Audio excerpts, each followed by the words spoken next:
Hello friends. तो इस video में हम समझते हैं कि वास्तुशास्त्र क्या होता है, इसका ओरिजिन या ये हिस्टोरिकल बैकग्राउंड इसका क्या है, और आज की डेट में इस मॉडर्न लिविंग वर्ल्ड के अंदर हम कैसे वास्तु का यूज़ कर सकते हैं, उसके प्रिंसिपल्स को अपने बेनिफिट के लिए यूज़ कर सकते हैं। तो सबसे पहले वास्तुशास्त्र, वास्तु और शास्त्र ये दो वर्ड से मिलके वास्तुशास्त्र बनता है। जो वास्तु का मतलब होता है बिल्डिंग, कोई भी ड्वेलिंग यूनिट जैसे हमारा घर, और शास्त्र यानी साइंस।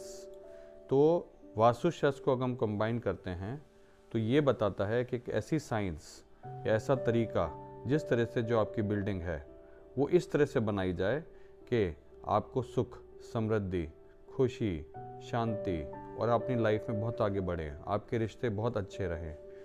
इसके अंदर क्या होता है वास्तुशास्त्र में कि जो भी यूनिवर्स के जो फोर्सेस हैं, जो अलाइनमेंट फोर्सेस हैं, उसको हम यूज़ किया जाता है अपने जो घर है या हमारा जो ऑफिस है उसको अलाइन करने के लिए। यानी हमारा जो घर है वो हर वक्त चार्ज रहता है, उसकी जो हर वक्त एनर्जीज़ हैं वो पॉजिटिव और हाई रहती हैं, क्योंकि वो अलाइन करती हैं यूनिवर्सल प्रिंसिपल से। कुछ लोग इसको नहीं मान सकते, तो इसका सिंपल एग्जांपल है सन। क्या हम सबको धूप की ज़रूरत नहीं है? जिस घर के अंदर धूप नहीं आती वहाँ हमने देखा है लोगों का मेंटली भी डाउन होते हैं और हेल्थ भी डाउन हो सकती है। तो हम अपने घर को ऐसा बनाते हैं कि हमें धूप अच्छी तरह से आए। अब हम समझते हैं वास्तुशास्त्र का हिस्ट्री या उसका ओरिजिन कब हुआ। तो हज़ारों साल पहले हमारे जो वेदास लिखे गए थे उसके अंदर वास्तु का मेंशन था। इसका उस समय पे यूज़ किया जाता था जो हमारे टेम्पल्स हैं उनको बनाने के लिए, जो किले हैं उनको बनाने के लिए, जो सिटीज़ हैं उनको बनाने के लिए, जो राजा महाराजा थे वो उसको यूज़ करते थे। तो ये जो वास्तुशास्त्र था इवन स्मॉल जो घर बनते थे उनमें भी यूज़ किया जाता था। हम धीरे धीरे इस साइंस को भूल गए। अगर हम वेदास की बात करें तो अथर्ववेद और ऋग्वेद के अंदर वास्तुशास्त्र का पूरा मेंशन है। आप चाहें तो इसको पढ़ भी सकते हैं। वास्तुशास्त्र से हम अपनी स्पिरिचुअल और कॉस्मिक एनर्जी को पावरफुल रखते थे। हम जहाँ रहते थे हमारा मन शांत, हमारा जो फोकस है वो अच्छा रहता था, हमारी एनर्जीज हाई रहती थी, पैसा हमें संपूर्ण रहता था, रिलेशनशिप बहुत खुशनुमा होते थे। अब वास्तुशास्त्र का हम इम्पोर्टेंस समझते हैं आज के समय के लिए, जो मॉडर्न टाइम्स हैं जिसमें लोग बहुत ज़्यादा बिजी हो गए हैं, वो नेचर से भी कट चुके हैं, वो ऐसी जगहों पे रहते हैं कि नेचर उनको मिल भी नहीं पाती। तो इसमें वास्तुशास्त्र का यूज़ करके लोग अपने आप को कोशिश करते हैं कि वो नेचर से जुड़ पाएँ।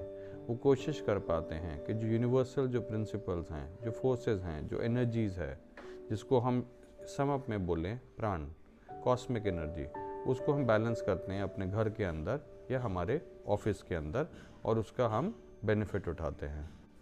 आजकल देखा गया है कि प्रोजेक्ट्स के अंदर जो आर्किटेक्ट्स होते हैं या जो डेवलपर्स होते हैं वो कोशिश करते हैं कि उनके प्रोजेक्ट्स वास्तु फ्रेंडली हो, जिससे कि ना केवल प्रोजेक्ट अच्छा बन पाए बट उसके जो रेजिडेंट्स हैं उनको भी कॉस्मिक एनर्जी का एक बैलेंस, उस कॉस्मिक एनर्जी का एक बेनिफिट, कॉस्मिक एनर्जी का एक उनको लाइफ में पूरा फ़ायदा मिल पाए।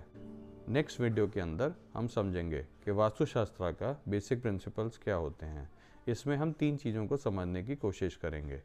पहला 5 एलिमेंट्स, जिसको हम पंचभूता बोलते हैं। आपने इसके बारे में काफ़ी कुछ सुना होगा। ये क्या होते हैं, उनका क्या सिग्निफिकेंस होता है। फिर हम समझेंगे वास्तु पुरुष मंडाला। इसमें जो कॉस्मिक एनर्जी जो ग्रिड है उसके बारे में हम समझने की कोशिश करेंगे। उसके बाद हम डायरेक्शनल एस्पेक्ट्स और कार्डिनल पॉइंट्स को डिस्कस करेंगे। आप हमारे साथ जुड़े रहें, और जो ये नई सीरीज़ शुरू की गई है वास्तुशास्त्र, इसके नोट्स बनाएं और इसको धीरे धीरे अपनी लाइफ के अंदर इम्प्लीमेंट करें। नमस्कार, थैंक यू सो मच।